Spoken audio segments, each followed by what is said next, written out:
Mapagpalang umaga po sa lahat. Welcome po sa ating EDG. Ang teksto sa umagang ito ay matatagpuan sa Aklat ng Mateo, Kabanata 18, Talata 21, na ganito ang sinasabi. Lumapit si Pedro at nagtanong kay Jesus, Panginoon, ilang beses ko po bang patatawarin ang kapatid kong paulit-ulit na nagkakasala sa akin? 7 beses po ba?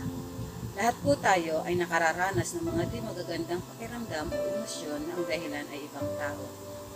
Sinasadya man ito o hindi. At dahil normal tayo, normal din sa atin ang magdamdam o magalit. At marahil, ilan sa atin ay may ganitong katanungan din katulad ng kay Pedro. Kilala natin si Pedro bilang tapat na alagad ng Panginoong Hesus. Subalit kilala rin natin siya bilang isang mapusok at outspoken na tao. Sa talatang ating binasa, inakala ni Pedro na siya ay may mas mataas na espiritualidad kumpara sa karaniwang tao kung siya ay magpapatawad ng 7 beses higit sa 2 o 3 beses na pagpapatawad na kanyang natutunan sa kanilang kultura. Subalit, higit na mas mataas ang pamantayan ng Diyos kaysa sa pamantayan ng tao. Kaya sa Mateo 18:22 ay mababasa natin ang ganito. Sinagot siya ni Jesus, Hindi ko sinabing 7 beses, kundi 70 ulit na 7. Ano ang ibig ipakahulugan ng Panginoong Hesus sa kanyang tinuran? 490 beses ba dapat magpatawad? Hindi po. Ito'y sa pamantayan lamang ng tao. Ang nais ng Panginoon ay huwag nating limitahan ang pagpapatawad. Bakit ganon?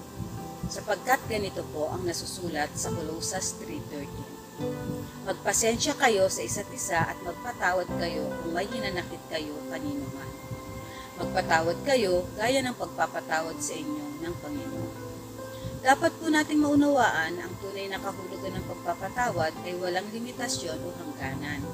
Wala ring kondisyon. No ifs, no whys, and no buts. Ang nais ng Panginoon ay matuto tayong magpatawad. Period.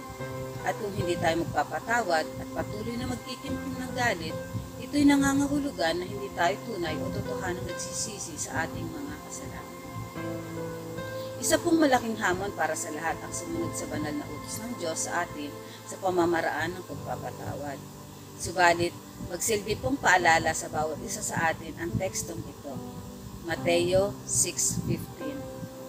Ngunit kung hindi ninyo pinapatawad ang iba, hindi rin naman patatawarin ng inyong Ama ang inyong mga kasalanan. Maraming salamat po sa lahat ng mga nakibahagi ngayong umaga. Samahan nyo kaming muli sa mga susunod pa na mga episode ng ating EDG mula Lunes hanggang Sabado. Aasahan namin kayo. God loves you.